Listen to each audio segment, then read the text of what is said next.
അല്ല, അതിനെക്കുറിച്ച് എനിക്ക് പറയാനുള്ളത്, അതിന് DGP കുഴപ്പമില്ല. അന്വേഷണ ഉദ്യോഗസ്ഥന്മാരുടെ മുകളിൽ ഇരിക്കുന്ന ഓഫീസർമാരെ പറ്റിയും ആ SIT ടീം, 2 ADGPമാരും മറ്റു 2 ഉദ്യോഗസ്ഥരാണ്. അവരെക്കുറിച്ച് എനിക്ക് വ്യക്തിപരമായിട്ട് മോശം അഭിപ്രായം ഞാൻ ഇപ്പോൾ പറയുന്നില്ല. പക്ഷെ അന്വേഷണം താഴെ തലത്തിൽ നടക്കുന്നത് വളരെ മോശമാണ്. ഞാൻ അന്വേഷണ IG-യോട് ഞാൻ പറഞ്ഞിരുന്നത് 188ഓളം കേസുകൾ മുഖ്യമന്ത്രി തന്നെ പുറത്തു വിട്ടു അന്ന് പത്രസമ്മേളനത്തിൽ 21, 22, 23 കാര്യങ്ങൾ. അതിലൊരു 10 ആളെങ്കിലും വിളിച്ച് നിങ്ങൾ അന്വേഷിക്കുക. ഞാൻ ഈ പറഞ്ഞ കാര്യങ്ങൾ നിങ്ങൾക്ക് ബോധ്യപ്പെടും. ഒരാളെ പോലും ഇതുവരെ വിളിച്ചിട്ടില്ല.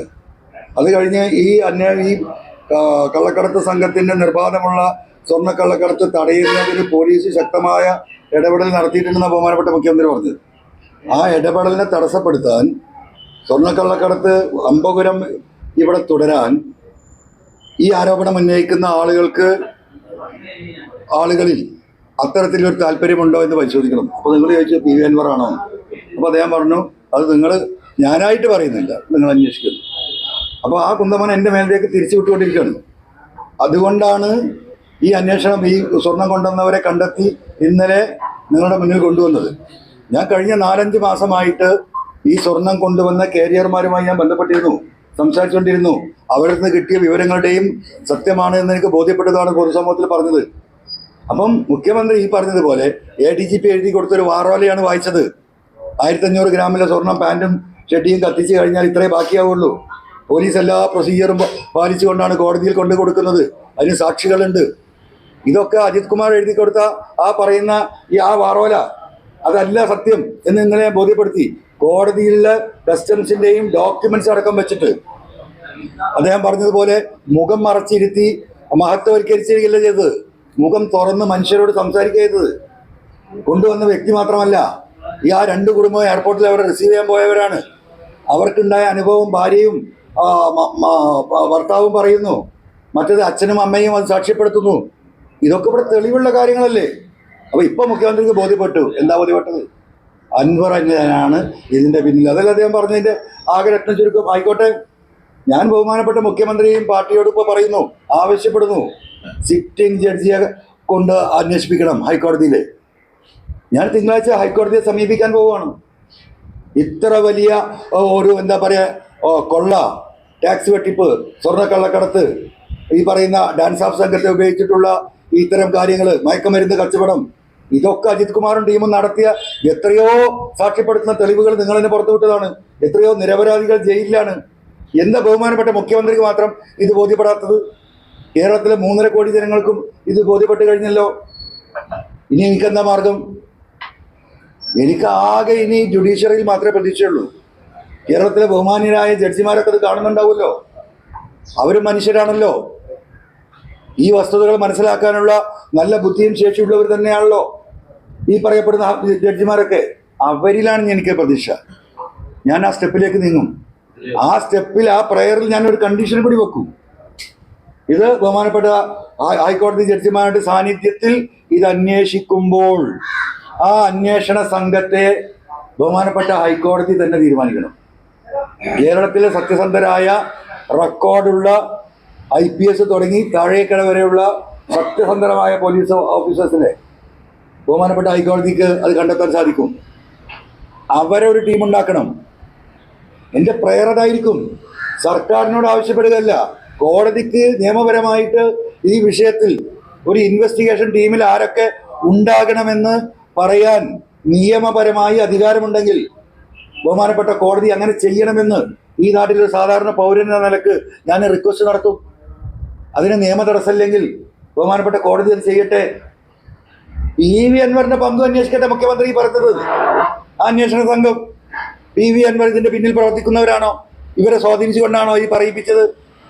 ഈ 188 ആളെയും ആ അന്വേഷണ സംഘം വിളിച്ചന്വേഷിക്കട്ടെ. ഇതൊരു പ്രപഞ്ച സത്യമല്ലേ? അപ്പൊ അത് പുറത്തു വരട്ടെ. അത്രയാ കാര്യത്തെക്കുറിച്ച് പറയാനുള്ളൂ. മുഖ്യമന്ത്രി പറഞ്ഞ കാര്യം, അത് മുഖ്യമന്ത്രി ഇപ്പൊ ഈ ആകുന്ന അൻവറാണ് ഇതിന്റെ കുറ്റവാളി എന്ന് പറയാൻ മാത്രമേ എടുത്തുള്ളൂ. പിന്നെ അദ്ദേഹത്തിന് ശാരീരികമായ എന്തെങ്കിലും പ്രശ്നങ്ങളുണ്ടോ എന്ന് എനിക്കറിയില്ല. കാരണം അദ്ദേഹം നടന്നു പോകുമ്പോൾ നിന്നാണ് പറഞ്ഞിരിക്കുന്നത്. ഒരു പത്രസമ്മേളനം നടത്താൻ സ്വാഭാവികമായിട്ട് അദ്ദേഹത്തിന്റെ പ്രായം കൂടി മാനിച്ച് അദ്ദേഹത്തിന് 210-15 മിനിറ്റ് പറയാൻ കഴിയുള്ളൂ. നമുക്കറിയുള്ള കാര്യമാണ്. അപ്പൊ അതിനൊന്നും ഞാൻ അദ്ദേഹത്തിന് എന്തെങ്കിലും ശാരീരിക പ്രശ്നമുണ്ടോ എന്ന് എനിക്കറിയില്ല. അതുകൊണ്ടാണ് ബാക്കി പറയാത്തതൊന്നും എനിക്കറിയില്ല. മുഖ്യമന്ത്രി പറഞ്ഞ കാര്യം LDF വിട്ടു എന്ന് ഇന്നലെ തന്നെ പ്രഖ്യാപിച്ചു കഴിഞ്ഞു എന്നുള്ളതാണ്. അല്ല, ഞാനത് തിരുത്താൻ നിൽക്കുകയാണ്. നിങ്ങളൊക്കെ ഉണ്ടായിരുന്നല്ലോ. ഞാൻ ഇനി അങ്ങനെ എന്താ പറയുക സംസാരത്തിൻ്റെ ഇടയിൽ അങ്ങനെ പറഞ്ഞോ എന്നറിയില്ല. ഞാൻ LDF വിട്ടു എന്ന് ഞാൻ മനസ്സുകൊണ്ട് പറഞ്ഞിട്ടില്ല, വായോണ്ട് പറഞ്ഞിട്ടുണ്ടോ എന്നുള്ളത് നിങ്ങൾ പരിശോധിക്കും. നിങ്ങൾക്കറിയാം, എനിക്ക് ഓർമ്മയില്ല. ഞാൻ LDF പാർലമെന്ററി പാർട്ടിയിലല്ല, നിങ്ങൾ പുറത്ത് മാറി നിൽക്കണമെന്ന് പറഞ്ഞ് എനിക്ക് കത്ത് കിട്ടുന്നവരെ ഞാൻ LDF പാർലമെന്ററി പാർട്ടിയിലാണ്. പാർലമെന്ററി പാർട്ടി മീറ്റിങ്ങിൽ പങ്കെടുക്കുമോ നിങ്ങൾ ചോദിച്ചാൽ ഞാൻ പങ്കെടുക്കില്ല എന്ന് പറഞ്ഞു. അത് ഞാൻ പറഞ്ഞിട്ടുണ്ട്. അല്ല, പാർലമെന്ററി പാർട്ടിയിൽ അംഗത്തിൽ നിന്ന് ഞാൻ ഒഴിവായി, ഞാൻ മാറി എന്ന് ഞാൻ പറഞ്ഞതായിട്ട് എനിക്ക് ഓർമ്മയില്ല. അങ്ങനെ പറഞ്ഞിട്ടുണ്ടെങ്കിൽ അത് എൻ്റെ മനസ്സുകൊണ്ട് പറഞ്ഞതല്ല. ഈ പറയുന്ന കൂട്ടത്തിൽ വായു ചിലപ്പോൾ വീണ് പോയിട്ടുണ്ടെന്ന് എനിക്കറിയില്ല. അതൊരു ടങ് സ്ലിപ്പ് ആവാനേ സാധ്യതയുള്ളൂ. ഞാനത് പറഞ്ഞിട്ടില്ല. പറഞ്ഞിട്ടുണ്ടെങ്കിൽ തന്നെ ഇങ്ങനെ ആവാനാണ് സാധ്യത.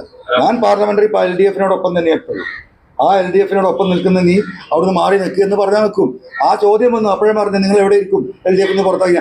ഞാൻ നടുവിലിരിക്കും എന്ന് പറഞ്ഞു. വേറെ പുറത്തേക്ക് നടുവിലിരിക്കാൻ പറ്റില്ല, ഞാൻ തറയിലിരിക്കും എന്ന് പറഞ്ഞു. അത്രേ ഉള്ളൂ. ആ വിഷയം അത്രേ ഉള്ളൂ. That is clear. നീ എന്താ മുഖ്യമന്ത്രിയെയും പാർട്ടിയെയും ഈ സംവിധാനത്തെയും വരും ഭാവിയിൽ കീർത്തിപ്പെടുത്തണമെങ്കിൽ ഈ അപകീർത്തി അന്വേഷിക്കണം എന്നാണ് പറഞ്ഞത്. ഈ രീതിയിലാണ് ഈ പാർട്ടിയും ഈ സംവിധാനം LDF-ഉം പോകുന്നതെങ്കിൽ 2026 ഇനി തെരഞ്ഞെടുപ്പല്ല മാഷേ. ആ തെരഞ്ഞെടുപ്പിൽ കെട്ടിവെച്ച പൈസ കിട്ടാത്ത സ്ഥാനാർത്ഥികളുണ്ടാവും. 20-25 സീറ്റിന് മേലെ LDF-ന് ജയിക്കാൻ കഴിയില്ല. ഇതാണ് ഈ സംവിധാനം ഇവിടെ തുടരണമെങ്കിൽ. ഈ അപകീർത്തിയെ ക്ലീൻ ചെയ്ത് ഇത് ശുദ്ധമാക്കേണ്ട ഉത്തരവാദിത്തം പാർട്ടിക്കും LDF നേതൃത്വത്തിനുണ്ട്. CPI നേതൃത്വം ഈ ആവശ്യം ഉന്നയിച്ചല്ലോ. ഇപ്പം എന്താണ് ആ സാധുക്കളും ഉണ്ടാത്തത്? എന്താ അവർ പിന്മാറിയത്? അങ്ങനെയാണോ ഒരു ഒരു ഒരു ഒരു കേരളത്തിലെ രണ്ടാമത്തെ കമ്മ്യൂണിസ്റ്റ് പാർട്ടി പിന്നെ എന്താ നിലപാട് സ്വീകരിക്കാത്തത്? അത് എനിക്കത് പറയാൻ കഴിയില്ല. ഒരു വിഷയം ഉന്നയിച്ചാൽ ആ വിഷയം വസ്തുതാപരമാണെന്നും ആ വിഷയത്തിൽ സത്യസന്ധത ഉണ്ട് എന്നും ബോധ്യപ്പെട്ടിട്ടുണ്ടെങ്കിൽ ആ ബോധ്യത്തിൻ്റെ അടിസ്ഥാനത്തിലാണ് ഞാൻ നിൽക്കാതെ സംസാരിച്ചുകൊണ്ടിരിക്കുന്നത്. ഞാൻ ഇനിയും സംസാരിക്കും. ഞായറാഴ്ച വൈകുന്നേരം നിലമ്പൂരിൽ വെച്ച് ഞാൻ എൻ്റെ നിലമ്പൂരിലെ ജനങ്ങളോട് ഞാൻ സംസാരിക്കുന്നുണ്ട്. ഞാൻ പത്രക്കാരോട് മാത്രം സംസാരിച്ചാൽ പോരാ. എന്നെ ആക്കിയ ജനം, ഈ 3 അക്ഷരം നൽകിയത് നിലമ്പൂരിലെ ജനതയാണ്, സഖാക്കളാണ്. അവരുടെ പബ്ലിക് മീറ്റിൽ എനിക്ക് ഇനിയും രാഷ്ട്രീയം പറയാനുണ്ട്. ഈ ആരോപണത്തിന് മൂട്ടിൽ ഇങ്ങനെ നടന്നാൽ മതിയോ? ഞാൻ ഇതിൻ്റെ പിന്നാലെ നടക്കാൻ ഉദ്ദേശിക്കുന്നില്ല. ഞാൻ ഇനി കോടതി നടപടിയിലേക്ക് പോകും. ബഹുമാനപ്പെട്ട ഹൈക്കോടതി തീരുമാനിക്കട്ടെ, അതിന് വഴിക്കത് പോകട്ടെ. എനിക്ക് ജനങ്ങളോട് പറയാനുള്ളത്, ഇന്ന് കേരളത്തിൽ നടക്കുന്ന പൊളിറ്റിക്കൽ ലീഡർഷിപ്പ് നെക്സസ് ആണ്. ഈ പറയുന്ന എല്ലാ പാർട്ടിയുടെയും ഉത്തരവാദിത്തപ്പെട്ട സംസ്ഥാനതല നേതാക്കൾ തൊട്ട് ജില്ലാതല നേതാക്കൾ വരെ ഇവരൊറ്റക്കെട്ടാണ്. ഒരു പാർട്ടി പ്രവർത്തകനും ഒരു പാർട്ടിയിലെയും അവർക്ക് നീതി ലഭിക്കുന്നില്ല. അതൊരു വസ്തുതയാണ്. ഈ പറയുന്ന ഏതെങ്കിലും ഒരു പ്രമാണിക്കെതിരെ ആ പ്രമാണി ആ പാർട്ടിയിൽപ്പെട്ടവനാണെങ്കിൽ, അല്ലെങ്കിൽ മറ്റൊരു പാർട്ടിയിൽപ്പെട്ട പ്രമാണിയാണെങ്കിൽ, ആ പ്രമാണിക്ക് വേണ്ടിയിട്ട് ആ മറ്റു പാർട്ടികൾ സഹായം കൊടുക്കുന്നുണ്ടെങ്കിൽ, ആ പ്രമാണി ഒരു വേണ്ടാത്ത സംഗതി ചെയ്താൽ അതിനെതിരെ സ്വന്തം പാർട്ടിയിലെ അണികൾ തന്നെ ഈ പറയുന്ന പെറ്റീഷൻ കൊടുത്ത് മുന്നോട്ട് പോയാൽ എന്താണ് ആ കേസ് എവിടെ എത്താത്തത്? എന്താണ് ആ പാർട്ടിയിലെ പ്രവർത്തകർക്ക്? കമ്മ്യൂണിസ്റ്റ് പാർട്ടി മാത്രമല്ല പറയുന്നത്, കോൺഗ്രസും ലീഗും BJPയെ കുറിച്ച് എനിക്കത് അറിയില്ല. കാരണം അവരുമായിട്ട് എനിക്കൊരു ഇൻട്രാക്ഷനും ഇല്ല. പക്ഷേ ഈ പറയുന്ന കോൺഗ്രസും ലീഗും ഈ കേരള കോൺഗ്രസും ഒക്കെ ആയിട്ട് എനിക്ക് ഇൻട്രാക്ഷൻ ഉണ്ട്. സാധാ പ്രവർത്തകരുമായിട്ടും അതിൻ്റെ മിഡിൽ ക്ലാസ്സിലും അതിൻ്റെ ടോപ്പ് ക്ലാസ്സിലുമുള്ള ലീഡേഴ്സൊക്കെ വന്നിട്ട് ഇതൊക്കെ നമുക്ക് അറിവുള്ളതാണ്. ആ അറിവ് വെച്ചുകൊണ്ടാണ് പറയുന്നത്. ആ നെക്സസ് ആണ് ഇനി കേരളത്തിൽ എനിക്ക് യുവാക്കളോട് പറയാനുള്ളത്. യുവാക്കൾ മുഴുവൻ അന്തം വിട്ട് നടക്കുകയാണ്. ഈ കുഴിമന്തിയും കഴിച്ച് ഈ കമ്പ്യൂട്ടറിലെ ഫോണും കേട്ട് ഈ മ്യൂസിക്കും കേട്ട് നടക്കുകയാണ് കേരളത്തിലെ യുവാക്കൾ. ഇങ്ങോട്ടേക്കാണ് ഈ രാജ്യം പോകുന്നതിനെ കുറിച്ച് അവർക്കൊരു ധാരണയില്ല. കാലാകാലം ഈ കോഴി ബിരിയാണി നിന്ന് കിടന്നുറങ്ങാമെന്നാണ് ഇവർ വിചാരിക്കുന്നതെങ്കിൽ അത് ഈ നാട്ടിൽ നടക്കാൻ പോകുന്നില്ല. ഉത്തരേന്ത്യൻ സംസ്ഥാനങ്ങളിൽ നടന്നുകൊണ്ടിരിക്കുന്ന കാര്യങ്ങൾ നമുക്കറിയാം. അപ്പൊ ഇത് വലിയ ലാഭത്തിലേക്ക് കേരളത്തെ കൊണ്ടുപോകുന്നു. ഇവിടെ മഹത്വവൽക്കരിക്കുകയാണ്. പ്രതികളെ മാത്രമല്ല, ഈ നാട് കുട്ടിച്ചോറാക്കുന്ന, ഈ നാട് മതവിദ്വേഷം പടർത്തുന്ന, ഈ നാട്ടിൽ ഏറ്റവും നല്ല വിൽക്കാൻ യൂട്യൂബിൽ നല്ലത് മതവിദ്വേഷം പടർത്തുകയാണെന്ന് ഈ ഒരു യുവ ടീമിനെ പഠിപ്പിച്ച് അതിൻ്റെ ലീഡർഷിപ്പ് ഭരിക്കുന്ന മറുനാടനെ മഹത്വവൽക്കരിക്കുകയാണ്. കുഴപ്പമായിരിക്കാം. PV അൻവർ മറുനാടനെതിരെ നടത്തിയ പോരാട്ടമൊന്നും ശരിയല്ലായിരുന്നു. ആരാ കൂട്ടരെ പറയുന്നത്? ആരാ പറയുന്നത്? എവിടെ എത്തിയവര്? ഇത് അന്നേ പറഞ്ഞിരുന്നെങ്കിൽ എനിക്ക് പോരാട്ടം നടത്തണല്ലോ. എന്നെ വഞ്ചിക്കേണ്ട ആവശ്യമുണ്ടായിരുന്നില്ല. എന്നോട് പറയാം അൻവറെ നീ നിന്റെ പണിയെടുത്തോ, അവരെങ്ങനെയും ജീവിച്ചോട്ടെ, ഇതൊക്കെ പാർട്ടി ഇടപെട്ടോളാ, നീ അതുമായി മുന്നോട്ട് പോകണ്ട എന്ന് എന്നോട് പറഞ്ഞിരുന്നെങ്കിൽ എൻ്റെ ഒരു കൊല്ലത്തെ അധ്വാനാണ്. ഒരുപാട് സമയം ചെലവഴിച്ചിട്ടുണ്ട്, ഒരുപാട് പണം ഞാൻ ചെലവഴിച്ചിട്ടുണ്ട്. ഈ തെറിവിളി മുഴുവൻ ഞാൻ കേട്ടിട്ടുണ്ട്. ഇന്നും ആ തെറിവിളി ഞാൻ കേട്ടുകൊണ്ടിരിക്കുകയാണ്. ആ സാജൻസ് കറിയെ പോലും മഹത്വവൽക്കരിക്കുന്നിടത്തേക്ക് കാര്യങ്ങൾ എത്തിയിട്ടുണ്ടെങ്കിൽ എങ്ങോട്ടായി പോക്ക്? എങ്ങോട്ടാണ് ഈ പോക്ക്? ഇതൊന്നും മനസ്സിലാവാതെ കേരളത്തിലെ യുവാക്കള്, എല്ലാ പാർട്ടിയിലും പെട്ടവര് കിടന്നുറങ്ങുക. ആ യുവാക്കളോടാണ് എനിക്ക് സംസാരിക്കാനുള്ളത് ഈ നെക്സസിനെ കുറിച്ച്. ഞാൻ എൻ്റെ പൊന്നുമാശെ, ഞാൻ സ്നേഹം കൊണ്ട് പറയണ്, ഇതൊക്കെ ഞാൻ വളരെ ആവർത്തിച്ച് വ്യക്തമായിട്ടുണ്ട്. നിങ്ങൾക്ക് ചോദിക്കാനൊന്നും ഇല്ലെങ്കിൽ നമുക്ക് അവസാനിക്കാം. മുഖ്യമന്ത്രി അല്ല, ചോദിക്കാനൊന്നും നമുക്ക് അവസാനിക്കാം.